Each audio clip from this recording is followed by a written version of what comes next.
Welcome back. This is Uninformed Opinions. I am your host. It's been a little bit. I miss some that little schedule I had developed about an episode about 10 days, every 10 days or so.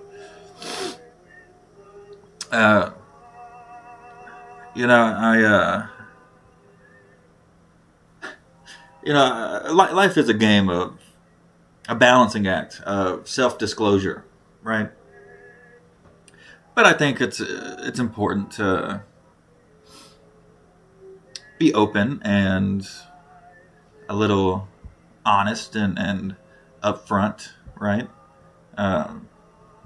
If you haven't figured it out by now, I am not an individual with the greatest history with mental health with mental health things. I have a history of a long history of active drug use, active addiction, one might say. And I've left the active addiction where I left it previously. That part's good. But this problem occurs over time, right? Where I think I'm good in all areas of my life, just cause I haven't gone down the street and picked up some powder from somebody, right? And so as warning signs come up, I ignore them because I'm good. I'm not using, right? So I can handle anything. And when you have bipolar 1, such as I, and these warning signs are coming up, at the same time, that feeling of invincibility is coming up, right? That feeling of the feeling of I have made sense of the world, right? And I'm not even going to hedge and say I didn't make sense of the world. that would be a dishonest action.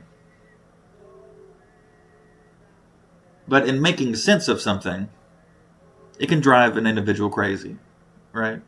When you can kind of see through the matrix a little bit, it can drive an individual a little crazy. And so I went a little crazy.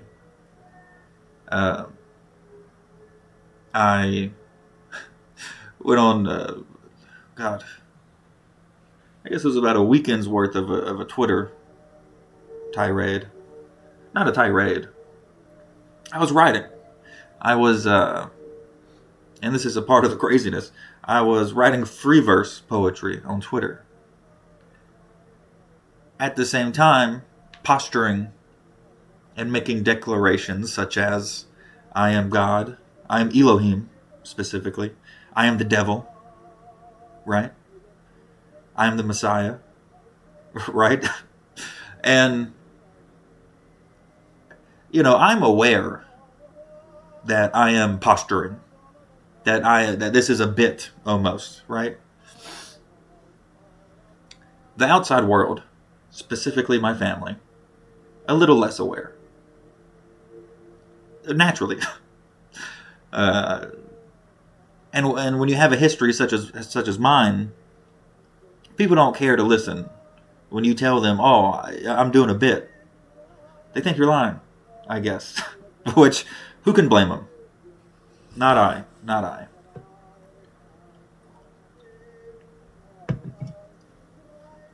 So, this all cascades, so to speak, into my mother showing up to my house uninvited and would not leave when I asked. I had no interest in receiving my mother, right? I was reminded of, again, this is the crazy, I was reminded of the scripture in which Jesus is, walking around doing his thing, And the disciples are like, oh, hey, your mom and your brothers are nearby. And Jesus turns to the disciples and is like, who is my mother? Who are my brothers? And just whoop, keeps walking. Curves them, right? I kind of like that. I don't know about you, but I kind of like it.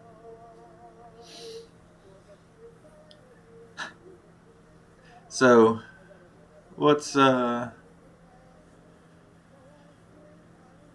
so anyway, with a history such as mine, it is relatively easy to go get an IVC out on me.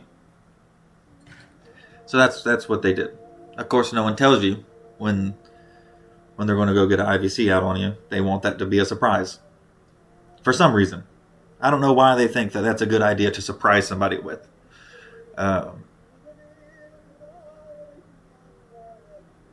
Because I had no clue, and all of a sudden, later that evening, mother's gone, but later that evening,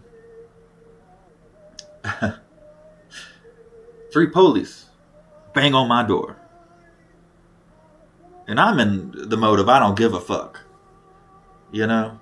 So I pop up, go to the door, see it's 3 police. One might say 3 wise men, but these are police, right? So they're banging on the door. I say, do you have a warrant? And they inform me, I think they said this, that they have a IVC paperwork. So I say, let me see that. Like, let me see the paperwork that says you're not just doing whatever the fuck you want to do. And of course they refuse because they're fucking police. Right?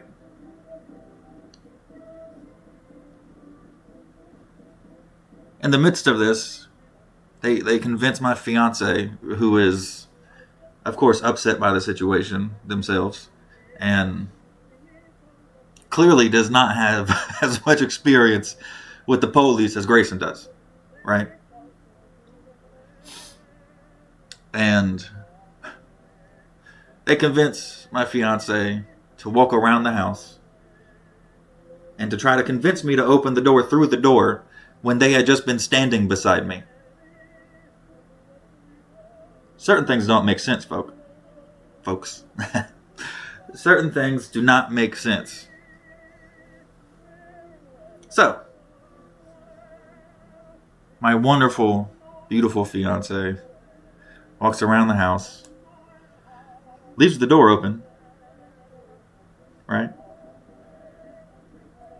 And then when I see the 2 police walk away, it was funny. One was white, one was black, one was Hispanic, and I'll tell you their names later in a second.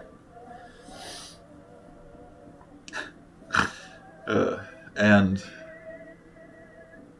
2 of them peel off. And mind you, I am manic, right? Like, I am not in the mode. Like, I'm in the mode to be alert, but almost to the point of detriment, right? Like my brain is going so fast that some catching up has to happen. So it takes me about a beat too long to realize what the fuck is going on.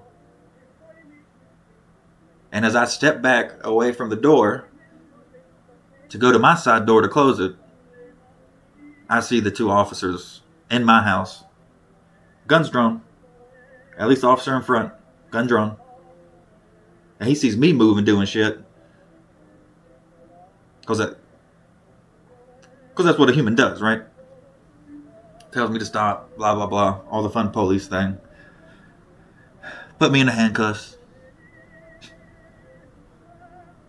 Take me to the hospital.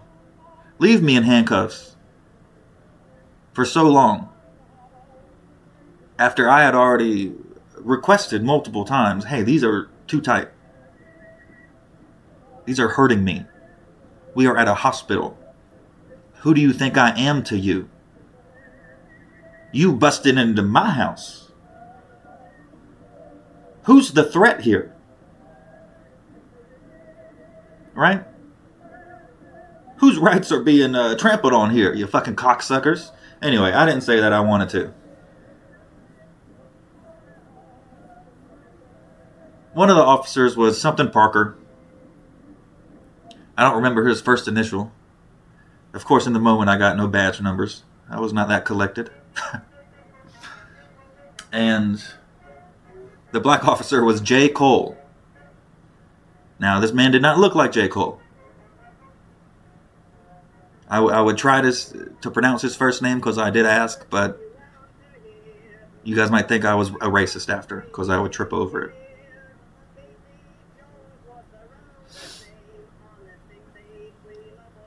He actually kind of looked like Isaiah Rashad. It was kind of funny.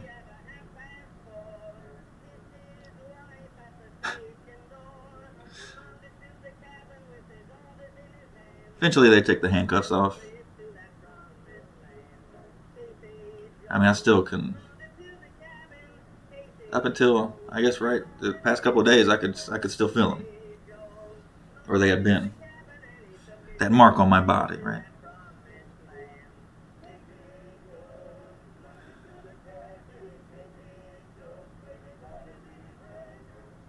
So anyway, I spent about 5 days at the hospital. It's not my first rodeo, you know. It was funny the first night when I'm not even like really processed yet, you know, in like this weird purgatory spot.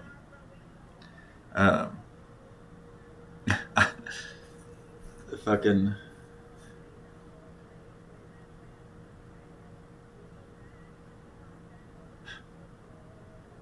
The first night, a doctor comes, finally. I don't know what fucking time it was. To come talk to me. It's a Persian woman. Persian-looking woman.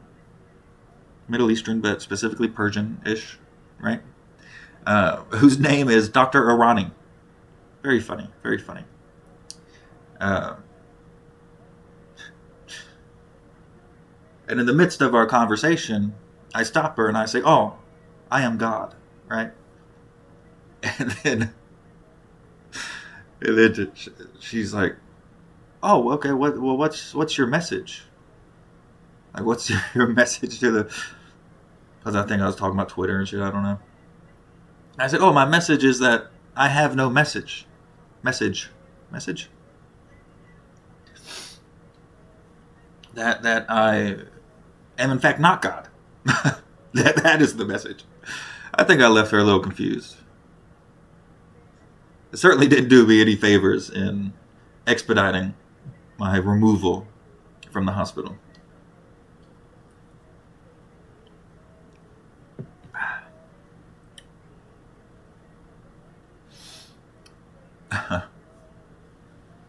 So yeah, I spent about 5 days. It was a Tuesday that they grabbed me, nabbed me up, and around Friday is when I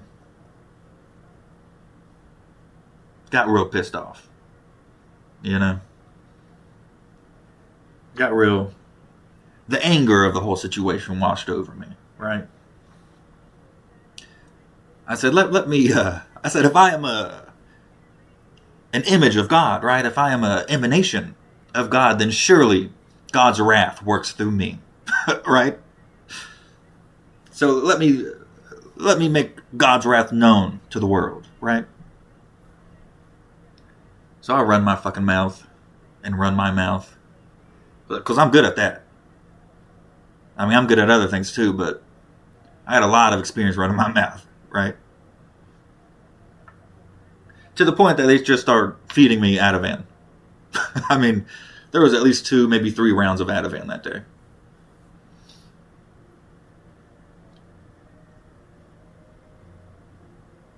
And then the weekend comes. Cool. New set of doctors. This new doctor is this. He was from the former Yugoslavia, right?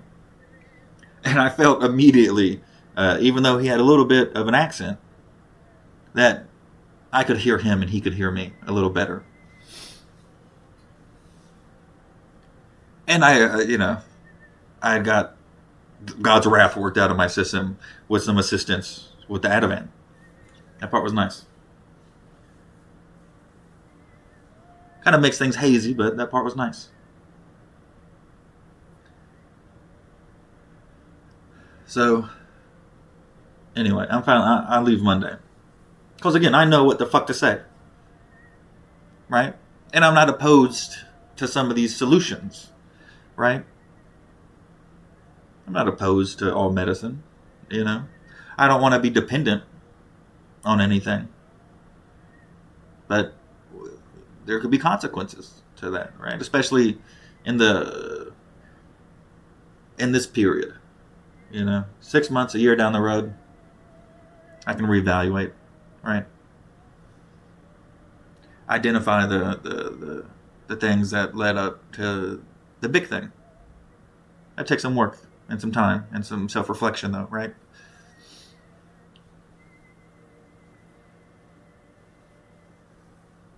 And the doctors told me, not called out, but acknowledged my ability to communicate, right?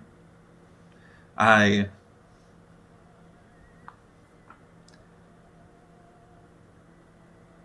looked at the fire alarm. I was like, I can get out of here. But I didn't. I waited my turn.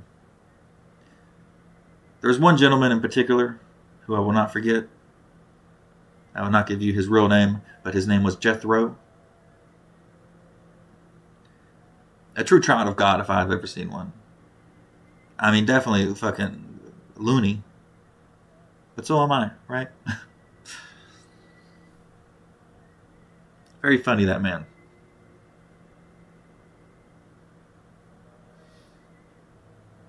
Understood a little bit of what servant leadership is and demonstrated so. Didn't have to talk about it, right? Demonstrated.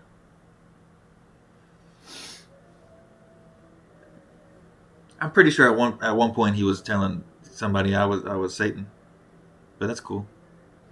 I'll take it. Satan sounds pretty cool to be. I don't know. Being God's best friend. Or is that Lucifer? I don't know. What's the difference, right? It all falls into the same thing. I say all this not to just give excuses and reasons to an audience that is minimal. Microscopic at best, right? Ain't nobody setting their clock to Uninformed Opinions coming out. Which is good. It's good. I'm not sure how much I would like to be beholden to an audience, I'm cool with the 25 of you that listen. But I say this, and I say the thing about the audience, because, coming out of that situation, there's an emptiness a little bit, right?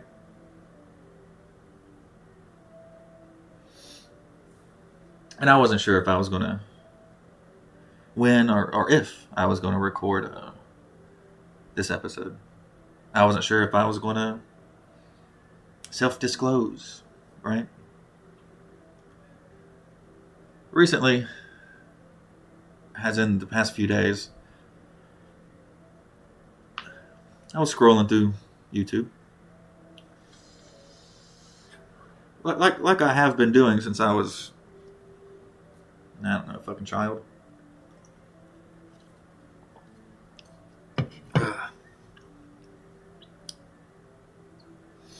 And I came across a clip.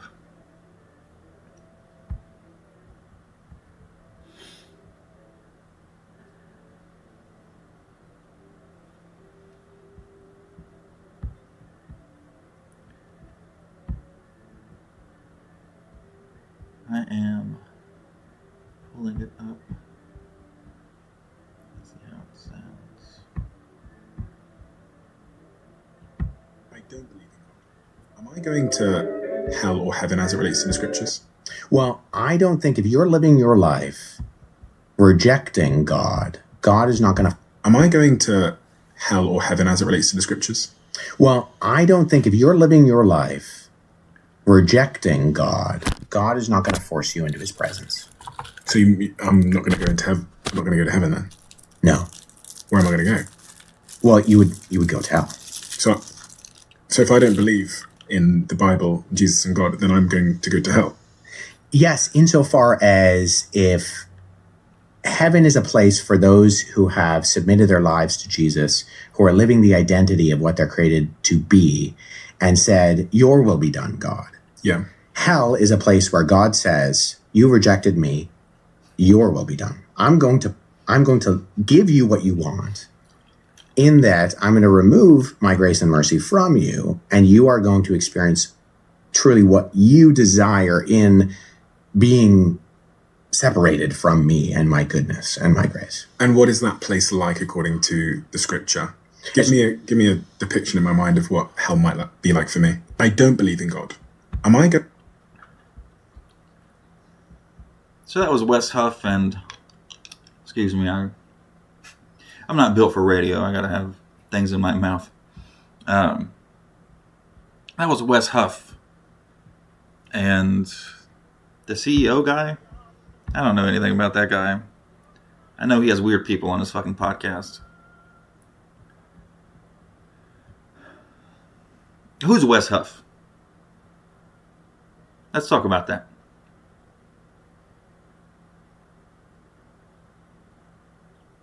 In full disclosure, I did use a little AI assistance with research gathering.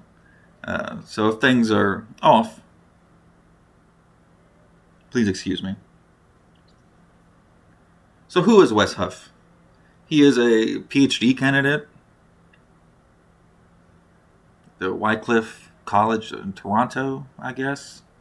Reformed Baptist is the denomination he operates under. He specializes in ancient biblical manuscripts. He went on Joe Rogan, and I love Joe. You know, I think Joe is Joe. But he went on Joe Rogan and showed up with a replica of one of the earliest New Testament fragments, right? This went viral. He is now one of the most credentialed, media-savvy, quote-unquote winsome face of modern evangelical apologetics.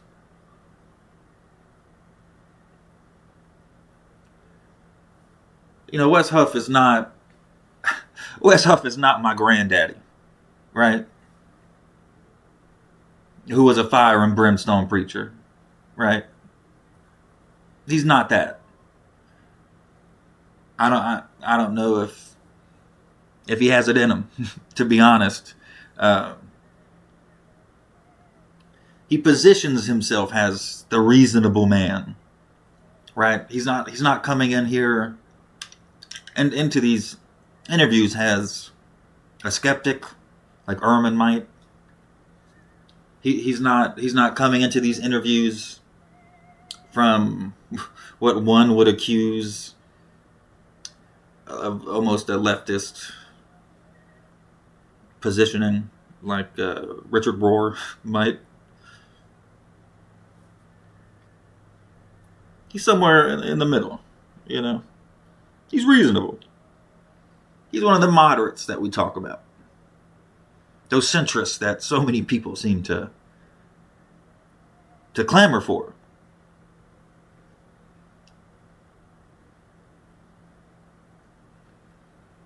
I don't know if he is reasonable. Not really. You know, not deep down. Not internally. You know, that internal knowing. Right? I don't see that on Wes Huff's face. I think it is, instead of academic scaffolding,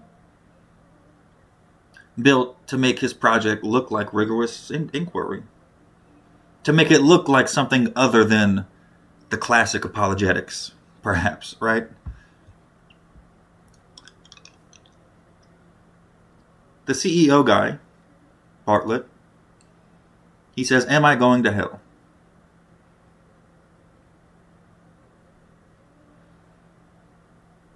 Huff says, "Yes, you are."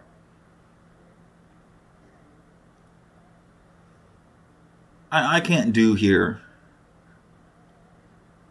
through my speech what I saw on the screen. Wes Huff says it with kind of a grin. He says it with a straight face. There's no...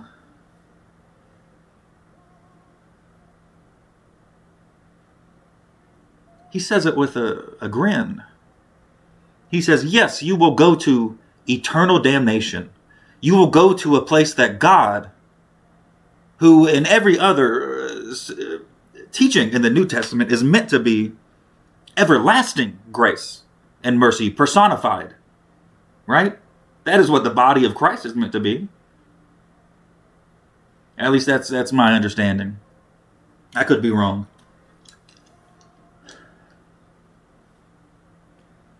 Wes Huff says, yes, you will go to a place where God will remove its once unending, everlasting grace and mercy. And do you know why God's going to do that? He says with a fucking grin. Because you rejected him.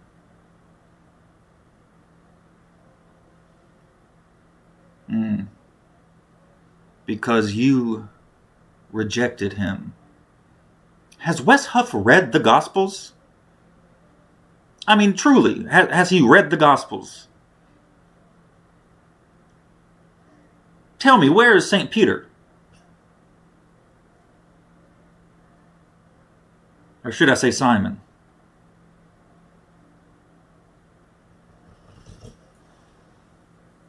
Has he read the Gospels? I cannot help but wonder. I think he's read a lot of text. But has he internalized the Gospels? How, if you believe in a place of eternal damnation, which is not, by the way, strictly biblical. If you believe in this place, then I think it requires a certain amount of reckoning with what this place is. Eternal damnation. Eternal damnation.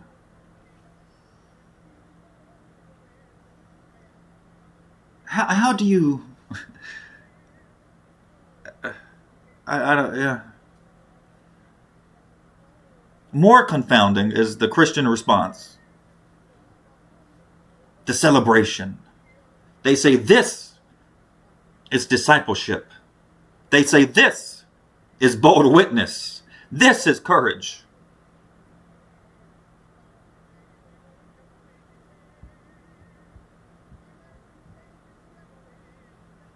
The calm face is the tell on Wes Huff. He doesn't believe this. No, how could he? If you believe, if you believe in eternal conscious torment, if you believe in the actual horror, the terror that hell would be, how do you look someone in the face and calmly, with a slight grin, a smirk, one might say, how do you say, yes, you will go to hell? How do you look that person in the eye?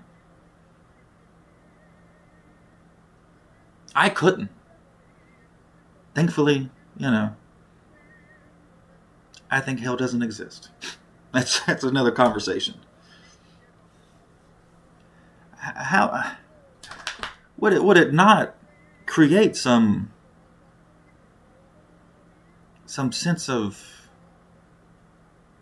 horror in yourself, some sense of sadness, some sense of shame almost, right?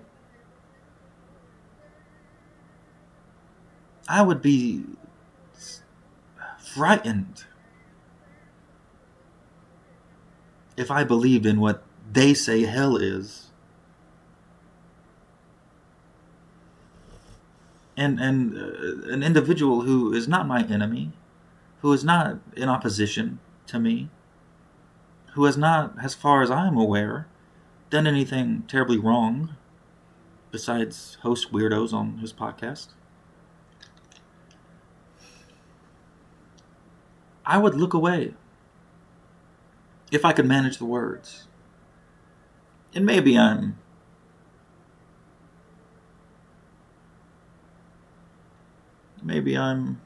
don't know. I don't think I am.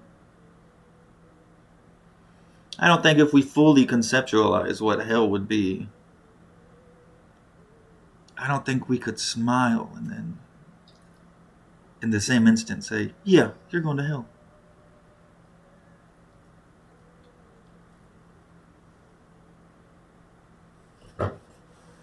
The calm face is only possible because for Huff, hell is a theological category.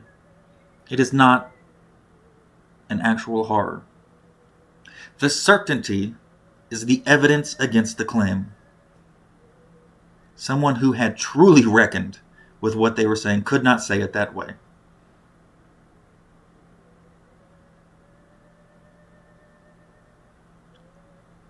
You know, Huff's education, his academic credentials, his command of the biblical manuscripts, his legalistic command of the biblical manuscripts. All of it builds a floor under that calm face. It doesn't produce faith. It doesn't reinforce faith. It doesn't teach faith. It produces comfort inside a closed system. And that system is working exactly as designed, I think.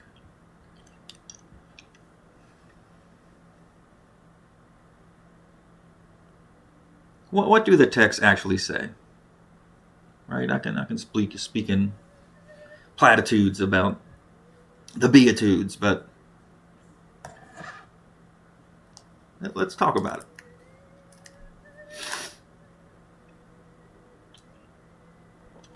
it. Let's go to Matthew. Not my favorite gospel. Probably my least favorite. But let's go to Matthew for one of my favorite parables. The parable of planting many seeds. I believe it's Matthew 13. The parable of the sower. In the parable, the sower sows indiscriminately. I believe that's the word in the text. Indiscriminately. The action is unconditional. Seed goes to every soil before any soil is assessed.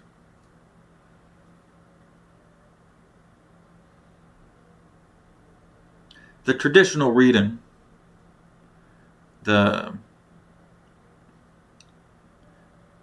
planting seed in good soil and the seed on the road and the seed in the briars.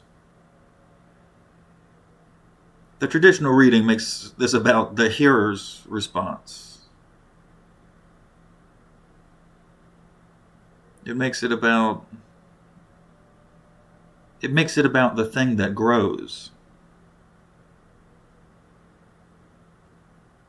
But that's not what the parable is about, I don't think.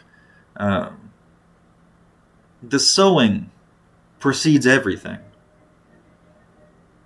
The grace is broadcast then. It doesn't wait for the soil to report. The sower seeds indiscriminately.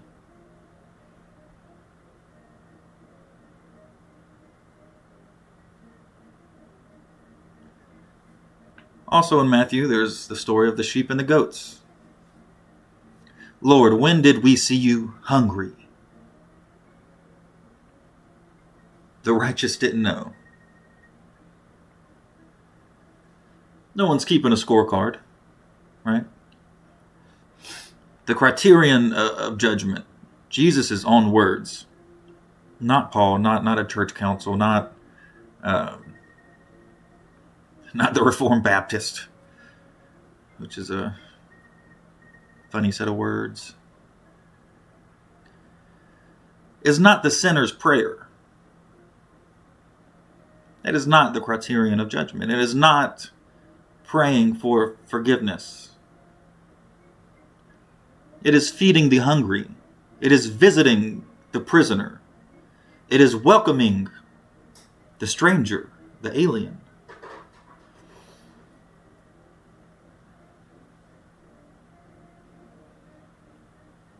It doesn't matter to use the right religious vocabulary. When did that vocabulary help anyone?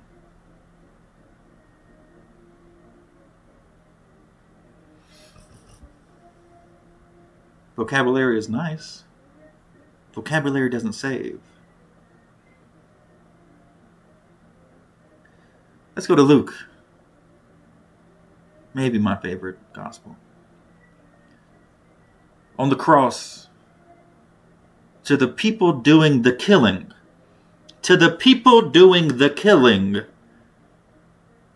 right? To the people who had so rejected the embodied God that they are actively killing him. What does Jesus say? He doesn't say, send them to hell, God. They have rejected me. No.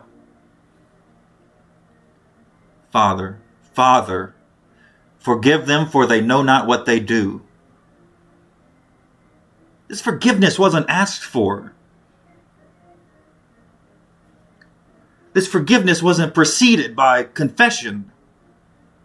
It is forgiveness extended into a void before anyone reached for it.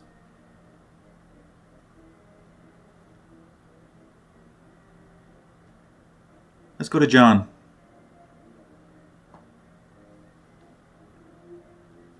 God did not send his Son into the world to condemn the world. God did not send his Son into the world to condemn the world.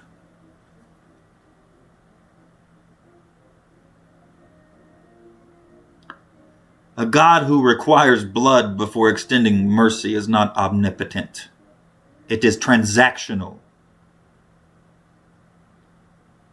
The crucifixion was not a debt being paid.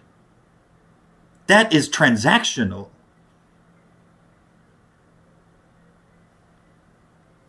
The crucifixion was the ultimate act of free will. It was the greatest demonstration that a God could provide. Even this, you were already forgiven. Not a transaction, a proof. If the logic of condemnation and payment is wrong at the foundation, Huff's hell has no mechanism to run on. We'll be right back.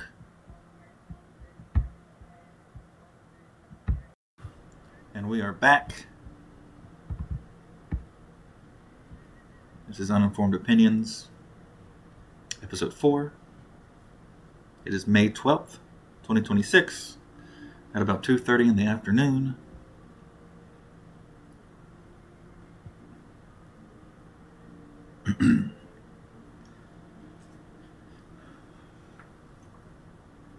And when I saw this clip of Wes Huff and the CEO guy, I could not help but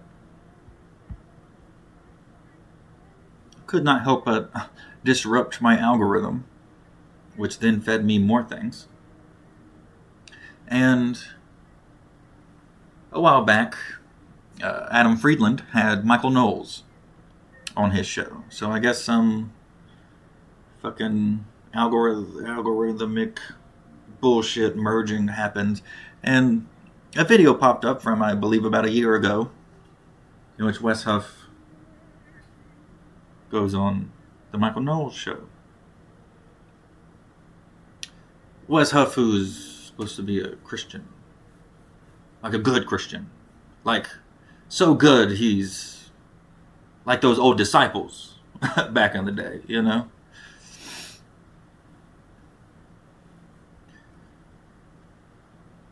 Usually, when individuals go on the Adam Friedland show, and I watch the episode, even if I totally, wholeheartedly disagree and think this person is wrong on every meaningful level that there is to be wrong about, such as clavicular, is that how you say his name? The shoulder guy.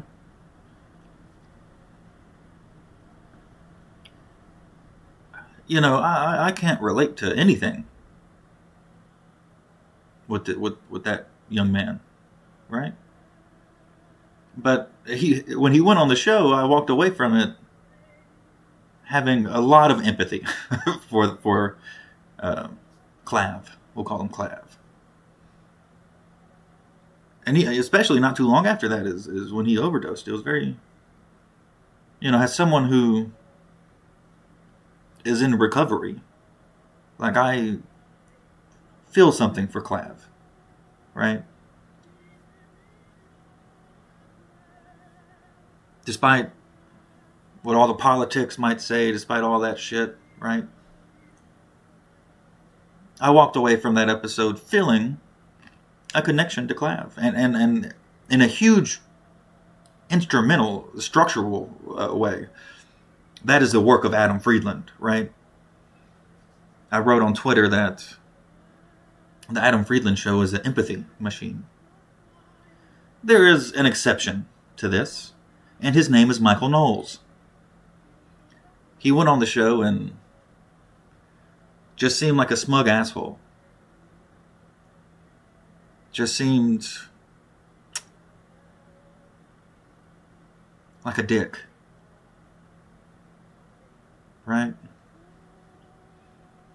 Such that there was no empathy inducements.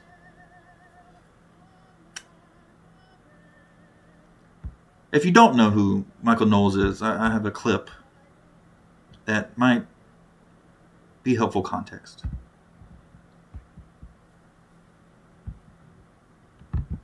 There can be no middle way in dealing with transgenderism.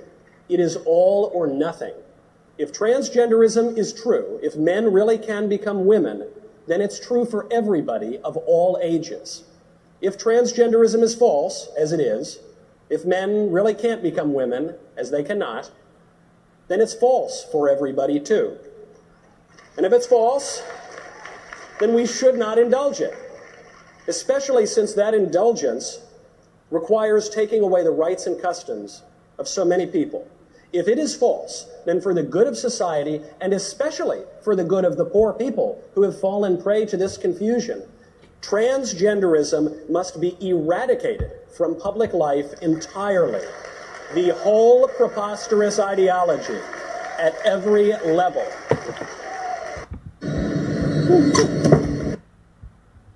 What the fuck does that even mean? What do you mean by that, Michael Knowles?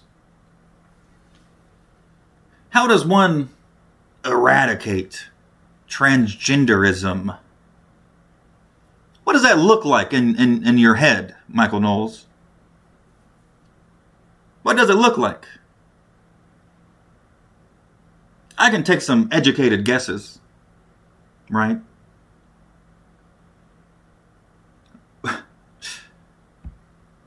What does it look like?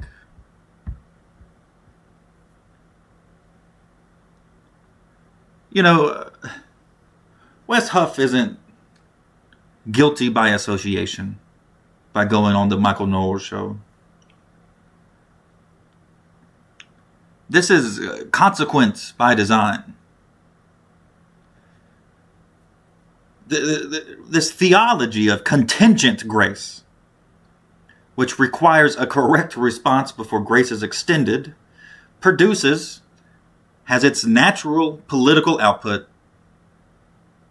a man named Michael Knowles standing at a CPAC podium. Transgenderism must be eradicated from public life. What does that mean? Huff decides whose soul registers before God. Knowles decides whose existence registers in public life. It's the same move. It's a different podium.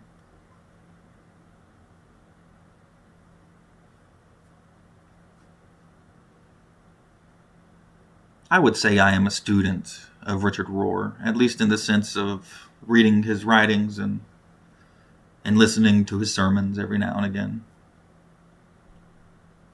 Just in the past week, on the Center for Contemplation and Action YouTube channel, they posted a sermon, I believe, from 2003. And in it, Rohr says, "The divine image is in all things or no things." If that is true, as I believe it is, Knowles just blasphemed. Not only against God, but against his fellow humanity. And Huff handed him the theology to do it. Huff and those like him.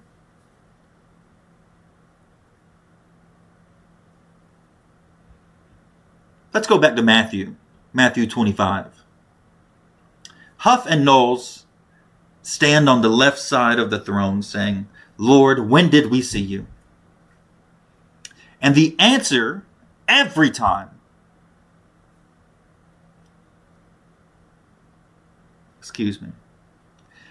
the answer being every time you declared someone not a legitimate category of being.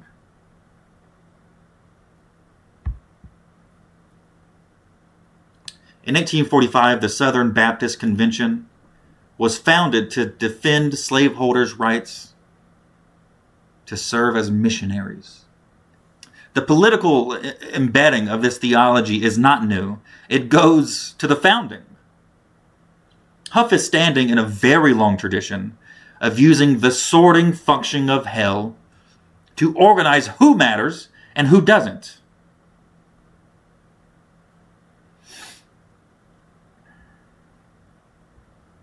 Let me be very clear. I am not arguing universalism as a position. I arrived here from experience and from study. And things can get messy when you try to verbalize that experience, you know? I have been on what could have been my deathbed in an ICU. And I have had a conversation with God, as I understand God to be. That's messy to get into the weeds about, right? This is the story of the Gospels.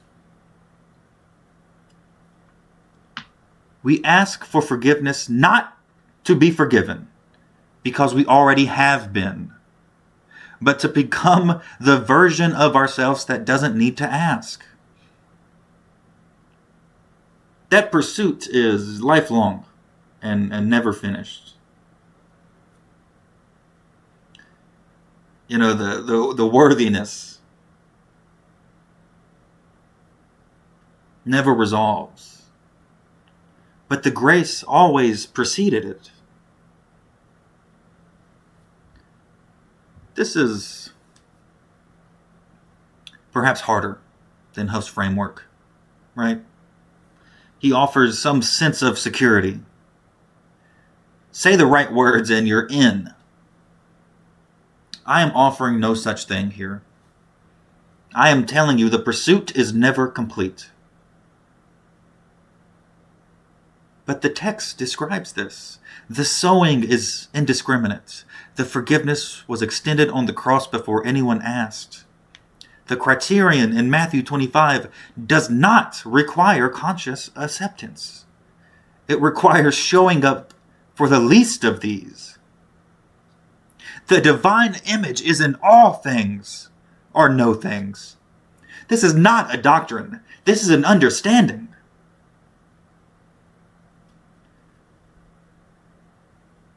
Either it's everywhere or the whole project collapses.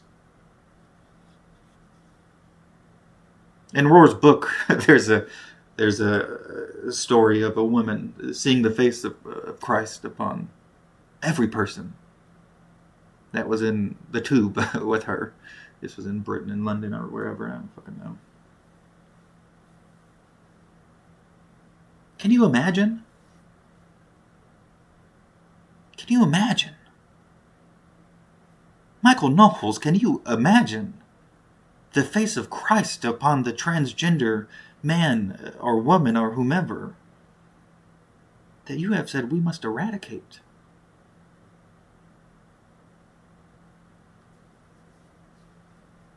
I'm going to close on a story.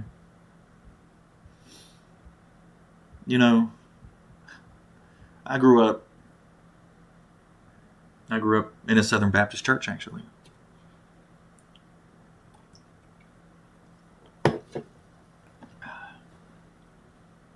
Can you tell in my voice?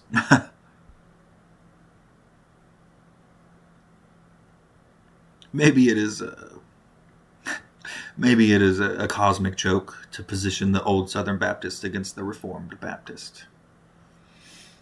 What does that mean, Reformed Baptist? I thought that's what... Anyway. I grew up going to church, right? Up until all the way up until about 12 to 13. My family kind of petered out.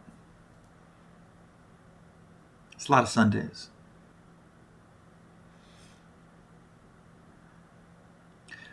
My preacher, Lester, he liked to close on the same story quite often. The story goes something like a man is alone on an island, right? Maybe he grew up there. I don't know. I don't remember. Shipwrecked. Who knows? But a Bible washes up from the wreck, from a wreck. He reads it. He's saved. I don't remember this story because it was good. Not at all. I mean, in fact, I think it was not a very good story. But every time my preacher would say it, he would cry. He would almost weep. The story always preceded the crying, but they certainly always went hand in hand.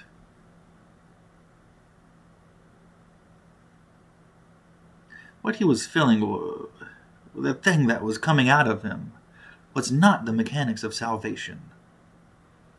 It was the image of something crossing an ocean to find one person alone. The reaching, the not being left. His feeling knew more than our theology did. That tension, the feeling, and the framework fighting each other in real time, and the feeling winning. That's what the crying was.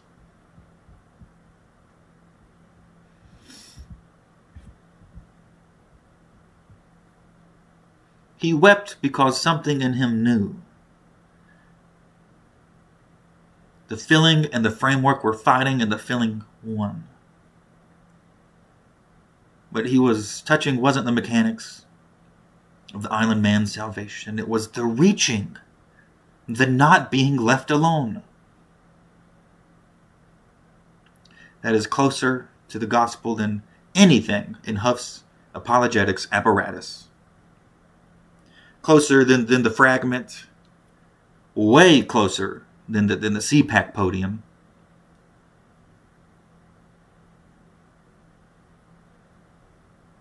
I don't know Wes Huff. I don't know who he is as an individual. You know,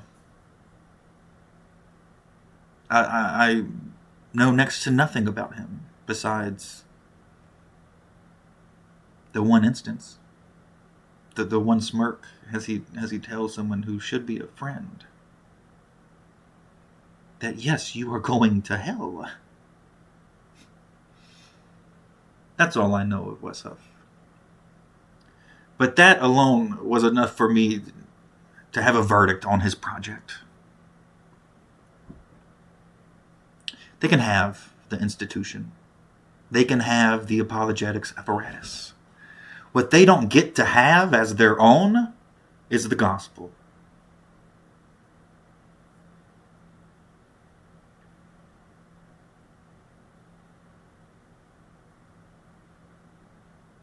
My preacher crying taught me something.